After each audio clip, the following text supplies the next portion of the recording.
They laughed behind my back for months. Now they're begging. I used to think it didn't bother me, that what they took wasn't something I even needed. I told myself it was petty, too small to matter, not worth the ache that settled in my chest every time I walked through that door and felt the space they used to fill stretch wider and colder. I lied to myself for months. It started when they stopped looking up. Little things. A pause too long before answering.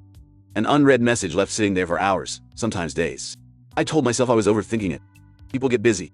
People need space. I convinced myself distance was healthy, that silence didn't always mean something was wrong.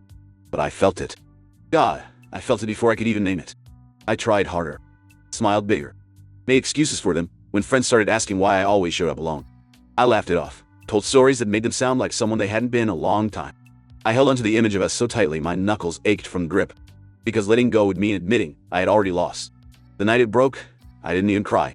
I just sat on the floor with my back against the door they used to walk through, staring at nothing. There weren't any words left to say. They had stopped saying them a long time ago. I think I knew they were gone before they ever packed a bag. After that, I learned how to live in the empty. I filled the silence with noise. Music, shows, anything loud enough to drown out my own breathing. I told myself I liked the freedom, liked the space. But every night, the weight of what I didn't say pressed heavier on my chest. I never told them I knew. Knew when they started hiding their phone. Knew when their voice shifted, lighter with someone else on the other end of the screen. Knew the way they smiled wasn't mine anymore. I carried it all in silence, because holding it in felt easier than hearing them admit it out loud. I let them leave without asking for the truth. Wardies. It took me months to stop checking the door, months to stop leaving space on the counter, space in my plans, space in my heart, where they used to live. I wanted to hate them. God, I tried. But every time I reached for anger, all I felt was the quiet ache of something unfinished, something unresolved. The truth is, I let them go before they ever left. I held the door open and pretended not to see them slipping through it.